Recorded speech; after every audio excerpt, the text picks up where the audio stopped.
ভগবানের কথা দ্বারা মার্জন করতে হবে।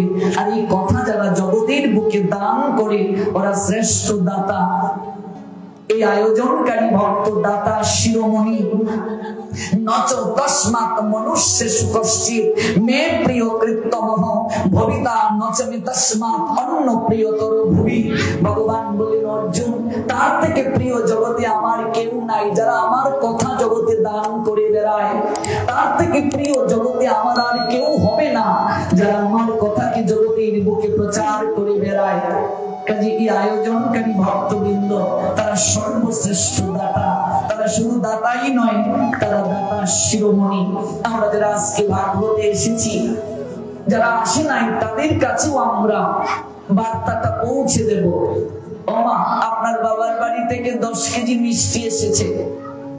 আপনি যদি কৃপণ হন, আপনি ফ্রিজে রেখে দেবেন যে আমি 1 মাস খাবো। কিন্তু আপনার চিত্ত যদি উদার হয়, আপনি আশেপাশের সবাইকে ডাকবেন, এই আয় রে আয়, আমার বাবার বাড়ি থেকে মিষ্টি এসেছে, তোরাও খেয়ে যা। যারা ভগবানের কথা শ্রবণে এসেছে, এটা অমৃত দুগ্ধ। ওরা কেবল নিজেরা আস্বাদন করবে না, ওরা নিজেরা যেমন আস্বাদন করবে, অপরকেও আস্বাদন করার জন্য আমন্ত্রণ করবে, তাদেরকেও জানাবে। এটা শ্রেষ্ঠ প্রচার। মহাপ্রভু শিক্ষা গ্রাম্য কথা না কহিবে, গ্রাম্য বার্তা না শুনিবে। গ্রাম্য কথা কি? যে কথা আমাদের জীবনে কোনো কল্যাণ বয়ে আনে না, তাকে গ্রাম্য কথা বলে। গ্রাম্য বার্তা, যে বার্তা আমাদের চিত্তকে মলিন করে, যে বার্তা জীবের জন্য সুখকর নয়।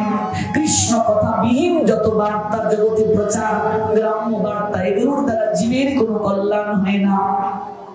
কিন্তু যার মাধ্যমে জীব জগতের কল্যাণ হয়, সেই সংবাদ মানুষের কাছে প্রচার করো। যে গিরিধারী মন্দিরে, শ্রী রাধা কৃষ্ণের মন্দিরে ভোলাচনে চলো, ভাগবত হচ্ছে, একটু শুনে আসি। এই যে বার্তা আরেকজনের কাছে পৌঁছে দিলে সেটা মঙ্গল হয়ে গেল। কেউ যদি একজন ভক্তকে নিয়ে আসে, সে অধিক থেকে অধিকতর কৃপা পাবে। এটা শ্রেষ্ঠ দান। মনে রাখবে, ভাগবতের আসরের যাওয়ার পথ যদি কেউ দেখিয়ে দেয়, কেবল পথটা দেখিয়ে দিয়েছে, তার কি হয় জানো মা?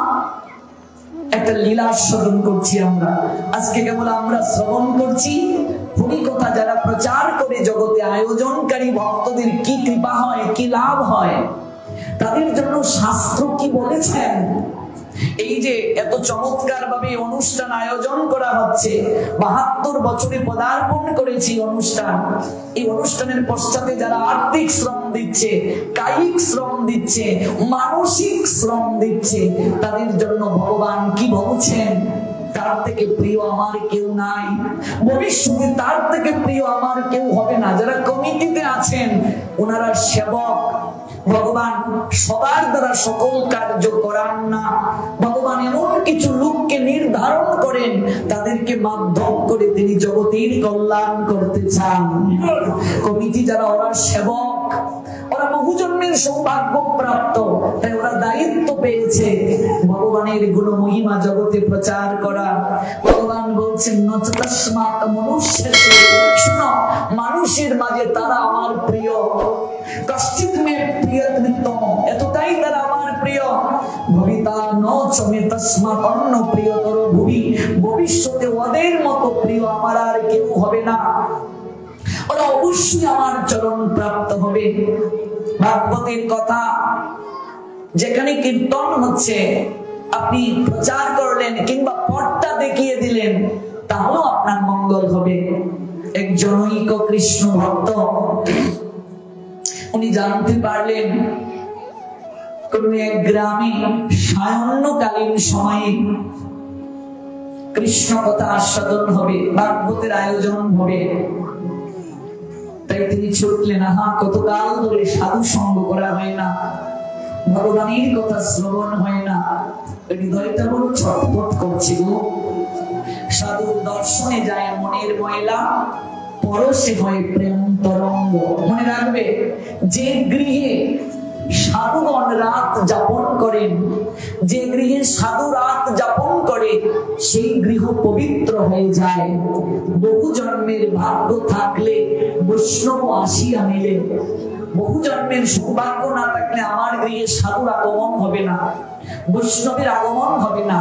একজন সংসারী মানুষের দায়িত্ব অন্তত বছরে একবার হলেও প্রকৃত সাধু বৈষ্ণবকে তার গৃহে এনে 3 রাত হলেও রাখা, আরতি কীর্তন করা, একটু ভোগ লাগিয়ে ভগবানকে নিবেদন করে প্রসাদ পাওয়া। তাহলে সেই গৃহকর্তার আগত যত পাপ রয়েছে, যত দুর্দশা রয়েছে, দুঃসময় রয়েছে, কেটে যাবে। এবং কি তার পূর্ব যত সঞ্চিত পাপ ছিল সব স্খলন হয়ে যাবে। কারণ সাধু যে গৃহে থাকেন তারা বিষয়ের কথা বলেন না, তারা ভগবানের কথা বলেন। বৈষ্ণব সঙ্গেতে মন আনন্দিত অনুক্ষণ, সদা হয় কৃষ্ণ প্রসঙ্গ। সাধু যে গৃহে থাকেন ভগবানের কথা কীর্তন করেন, আরতি করেন। ভগবানের কথা যেখানে কীর্তন হয়, যেখানে ভগবানকে নিবেদন করে প্রসাদ পাওয়া হয়, যেখানে সাধুগণ অবস্থান করেন, অনেক ভক্তবৃন্দ সাধু সেখানে যান, সেই গৃহকর্তার মঙ্গল হয়। সাধু দর্শনেই পবিত্রতা আসে, দর্শনে যায় মনের ময়লা, পরশে হয় প্রেম তরঙ্গ। 3টি কার্য ভাগবতে গিয়ে করবে। যাওয়ার সময় একটু চরণ ধুলি মেখে যাবে, একটু প্রেম আলিঙ্গন প্রদান করবে, আর প্রসাদ নিয়ে যাবে। এই যে আত্মার প্রসাদ, হরিনাম হরি কথা, এটাই যেন মুখ্য থাকে। সাধু যখন কারো গৃহে আসে, সর্বপ্রথম গৃহকর্তার দায়িত্ব কি মনে রাখবে? সর্বপ্রথম দায়িত্ব থাকে প্রদীপ প্রজ্বলনের মাধ্যমে, মাল্যদানের মাধ্যমে বরণ করা। এটা সনাতন শাস্ত্রে শ্রেষ্ঠ সম্মান বলা হয়েছে। অর্থবিত্ত বৈভব সম্মান নয়, অতিথি নারায়ণ স্বরূপ। আমার গৃহে কোনো অতিথি যখন আসবেন তখন প্রদীপ জ্বালিয়ে তাকে আমি বরণ করব। চরণে 4 বার দেখাবো, নাভির উপরে 2 বার দেখাবো, মুখমণ্ডলে 3 বার দেখাবো, সর্ব অঙ্গে ঘড়ির কাঁটার মতো ডান দিক থেকে ঘুরিয়ে 7 বার দেখাবো। একটা মাল্য দান করে আমার গৃহে তাকে প্রবেশ করাবো। এটা সনাতন ধর্মে শ্রেষ্ঠ সম্মান বলা হয়েছে। অতিথিকে এমন ভাবে বরণ করতে হয়, এটা সনাতনীদের সংস্কৃতি, এটা সনাতনীদের রীতি, এটাই সনাতন ধর্মের শ্রেষ্ঠ সম্মান বলা হচ্ছে। দুর্ভাগ্য হলেও সত্য, আমরা রাজনৈতিক নেতা নেত্রীকেও ফুলের মালা দিয়ে বরণ করি, কিন্তু সাধুকে করি না। তবে কৃপাটা আসবে কোত্থেকে? কৃপা শব্দের অর্থ কি? কাজ করে পাওয়া। কাজ না করলে তো কৃপা হবে না। সাধু দর্শনে মনের ময়লা যায়, পরশে হয় প্রেম তরঙ্গ। যাকে দর্শন করলে সর্ব পাপ দূরে যায়, পরশ করিলে বহু পবিত্র করায়। প্রেম ভক্তি মহারাজ নরোত্তম দাস ঠাকুর বললেন, হরিস্থানে অপরাধে তারি হরিনাম, তোমার স্থানে অপরাধে নাহি করেরাম। গোবিন্দ কহে নমঃ বৈষ্ণব পরাণ, বৈষ্ণব হৃদয়ে সদা মুনি করি বিশ্রাম। প্রতি জন্মে করি আশা তব চরণের ধুলি, নরোত্তম দাস মাগে আপনার বলি। প্রকৃত সাধু যেখানে দাঁড়াবে আনন্দময় হয়ে যাবে সেই জায়গাটা। একটা অন্যরকম সুগন্ধ সেই জায়গা থেকে প্রকাশিত হবে। একটা অন্যরকম চেতনা, অন্যরকম ভক্তি প্রীতি সেই জায়গা থেকে উদিত হবে। জনৈকা একজন কৃষ্ণ ভক্ত, একজন বৈষ্ণব, তিনি জানলেন যে ভাগবত কথা হবে, তাই তিনি ছুটলেন সেদিকে। কিন্তু যে গ্রামে হবে, কোথায় আঙ্গিনাটা হবে, সেবা সঙ্গম সাজানো হবে, তিনি তা জানেন না। তাই একটা দরজায় গিয়ে তিনি করাঘাত করলেন, দরজা এরকম আঘাত করলেন। কিন্তু দুর্ভাগ্য, যে বাড়িতে গিয়ে তিনি দরজায় আঘাত করলেন সেটা একটা পতিতার বাড়ি। সেই পতিতা সেজে গুজে বসা ছিল, সে অপেক্ষা করছিল কোন খদ্দের হয়তো এসেছে। দরজাটা খুলে মৃদু হেসে দাঁড়ালো, ভাবতেই পারে নাই তার দরজার সামনে কোন একজন সাধু, ললাটে গোপী চন্দন, কণ্ঠে তুলসীর মালা, শুভ্র বসনে সর্বাঙ্গ বিভূষিত এমন কেউ তার গৃহে এসে দাঁড়াবে। পতিতা অবাক হয়ে অপলক দৃষ্টিতে তাকিয়ে রইল তার দিকে।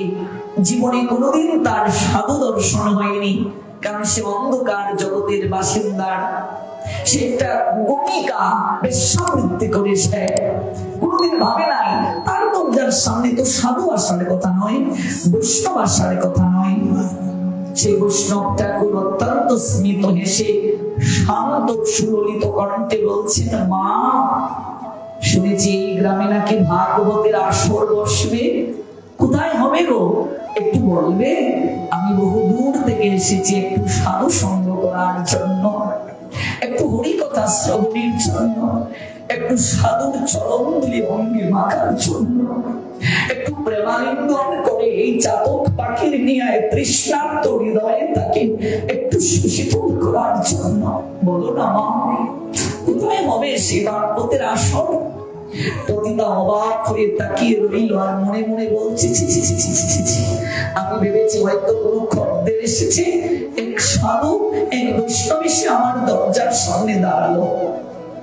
হয়তো কোনো এক জন্মে কোনো সুকৃতি ছিল, আমার পূর্ণ ছিল, যার কারণে মানুষ কত দূর হেঁটে গিয়ে বৈষ্ণবের দর্শন করে, সাধুর দর্শন করে।